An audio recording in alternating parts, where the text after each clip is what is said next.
Assalamualaikum warahmatullahi wabarakatuh.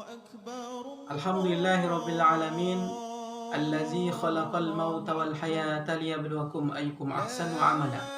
Asyhadu an la ilaha illallah wahdahu la syarikalah wa asyhadu anna Muhammadan abduhu wa rasuluh la nabiyya ba'da. Alhamdulillahirabbil alamin, bersyukur kepada Allah Subhanahu wa taala yang telah memberikan kita kesehatan, memberikan kita kesempatan untuk hidup di dunia ini, untuk beribadah kepada Allah Subhanahu wa taala. Anak-anak Ustadz yang Ustadz cintai, tak lupa kita berselawat kepada Nabi Muhammad sallallahu alaihi wasallam, yaitu Nabiullah, Nabi terakhir yang diutus oleh Allah untuk memperbaiki akhlak kita, dari akhlak yang tidak mulia sampai akhlak sekarang ini yang mulia, yang tentunya kita contohkan dari Rasulullah sallallahu alaihi wasallam. Maka sepantasnya kita selalu berselawat kepadanya dengan mengucapkan Allahumma sholli ala Sayyidina Muhammad wa ala ali Sayyidina Muhammad. Mudah-mudahan kita selalu berselawat kepadanya, kita akan berkumpul nanti di akhirat di padang mahsyar, meminum telaga Rasulullah sallallahu alaihi wasallam, yaitu telaga Al-Kautsar. Bersama-sama nanti kita minum.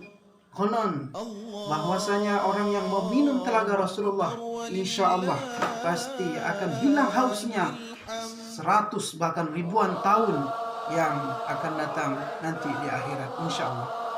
Anak-anak Ustadz yang Ustadz sayangi, tidak terasa sudah kita masuk bulan Zulhijjah. Apa itu bulan Zulhijjah, anak-anak Ustadz?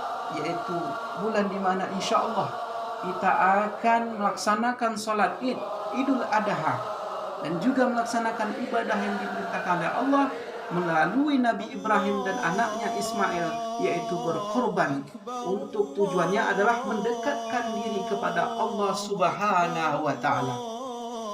Baiklah anak-anak Ustadz, dalam kesempatan ini Ustadz akan menjelaskan apa yang kita lakukan, apa sunnah-sunnah yang dianjurkan oleh Rasulullah Sallallahu Alaihi Wasallam dalam melaksanakan atau sebelum melaksanakan sholat Idul Adha, atau sebelum kita memasuki bulan hari raya Idul Adha. Baiklah anak-anak Ustadz, kita dianjurkan untuk berpuasa Arafah, puasa di mana kita satu hari penuh dari pagi sampai maghrib, ya. Puasa Arafah ini adalah sehari sebelum hari raya Idul Adha.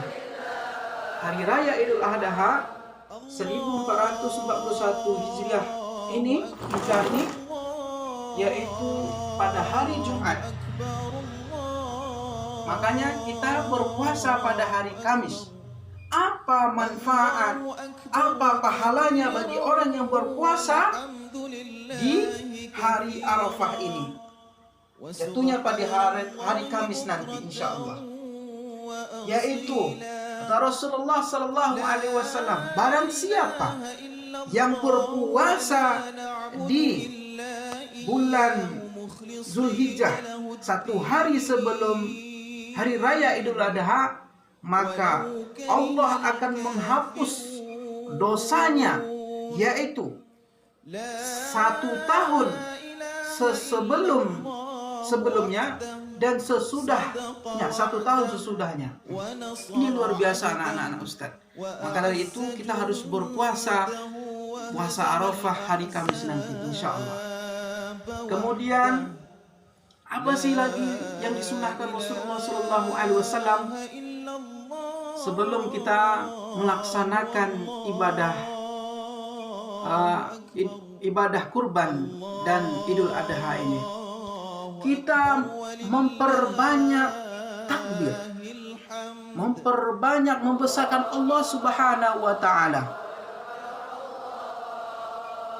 Ustadz akan menjelaskan atau mencontohkan bagaimana kita bertakbir banyak-banyak di bulan Idul Adha ini, yaitu Allahu Allahu Akbar, Allahu Akbar, Allahu Akbar.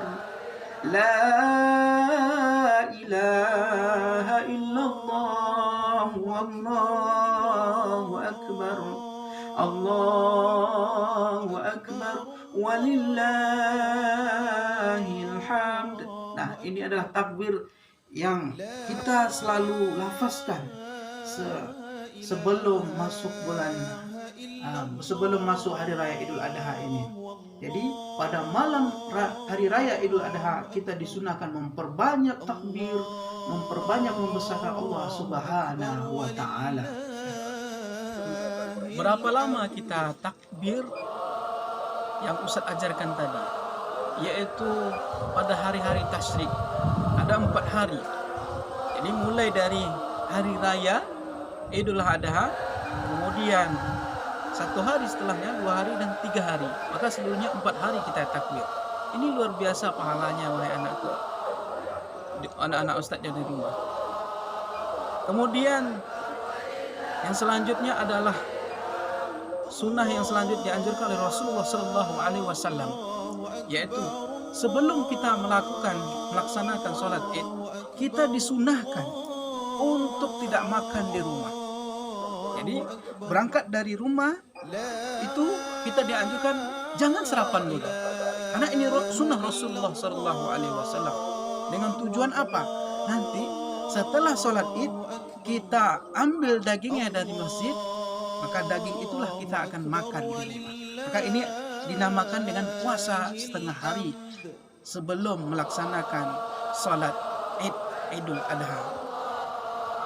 Anak Ustadz yang Ustadz cintai, sesudah kita melakukan sunnah-sunnah Rasulullah sebelum hari raya Idul Adha dan sebelum kita melaksanakan sholat Id, nah Ustadz akan menjelaskan bagaimana tata cara untuk melaksanakan sholat Id. Nah, sholat Id ini tidak ubahnya seperti sholat sunnah biasa. Perbedaannya adalah anak-anak Ustaz, yaitu terletak pada takbirnya. Takbir yang pertama itu sebanyak 7 kali, rakaat yang pertama, dan rakaat yang kedua yaitu sebanyak 5 kali. Nah, kita sebagai makmum ikuti imamnya, jangan sampai kita mendahului imamnya. Seorang makmum harus ikuti imamnya. Dan Ustaz akan menjelaskan rakaat yang pertama yaitu sebanyak 7 kali takbir. 7 kali takbir ini adalah yang pertama takbir, ya. Takbir yang pertama itu tidak termasuk satu takbir, tapi itu takbir untuk niat. Dan bacanya adalah Allahu Akbar. Langsung kita baca doa iftitah, yaitu Allahumma ba'idni sampai selesai. Atau kita bisa memilih bacaannya Allahu Akbar kabira walhamdulillahi katsira. Terserah anak-anak Ustaz. Kemudian kita takbir yang kedua. Nah, inilah baru dihitung 1 takbir. Bacaannya apa di selang-selang takbir 1, takbir 2, Allahu Akbar, subhanallah, walhamdulillah, wala ilaha illallah, wallahu akbar. Kemudian takbir yang kedua, begitu juga, subhanallah sampai selesai. Subhanallah, walhamdulillah, wala ilaha illallah, wallahu akbar. Sampai 7 takbir. Setelah itu apa? Setelah itu kita dengarkan imam kita membaca surah Al-Fatihah, lalu kita ikuti imam. Kemudian apa lagi? Rakaat yang kedua, yaitu sebanyak 5 kali takbir. Sama dengan rakaat yang pertama bacanya, yaitu setelah imam sujud, naik lagi imam Allahu Akbar. Kemudian imam membaca takbir Allahu Akbar, maka kita ikuti bacaan sama. Subhanallah walhamdulillah wala ilaha illallah wallahu akbar. Sampai 5 kali.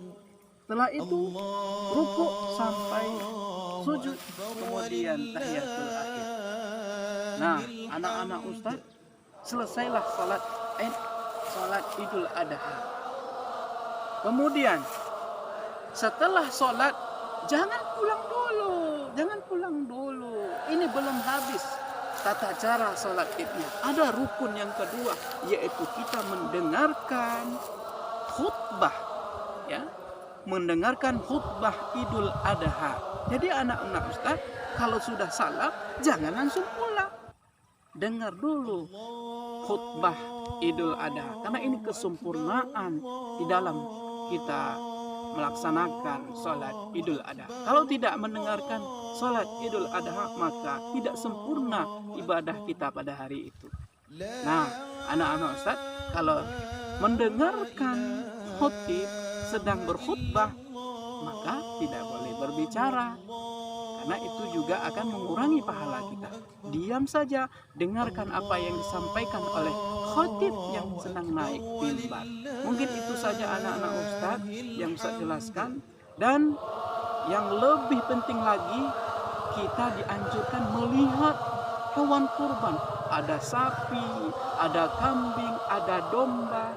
Kita langsung melihat, ya, melihat bagaimana cara menyembelihnya, bagaimana cara untuk membagi daging-dagingnya kepada orang yang berhak menerimanya. Kita harus tahu anak-anak Ustaz. Maka dari itu, jadikan hari raya Idul Adha ini selalu kita beribadah kepada Allah, dan juga kita menyaksikan bagaimana caranya berkorban, ya. Begitu saja mungkin anak-anak Ustaz. Mohon maaf apabila ada kesalahan, karena Ustadz juga manusia, banyak kesalahan karena Ustadz adalah manusia yang lemah. Sempurna itu adalah milik Allah Subhanahu wa taala. Dan Ustadz akhiri, wabillahi taufiq wal hidayah. Wassalamualaikum warahmatullahi wabarakatuh.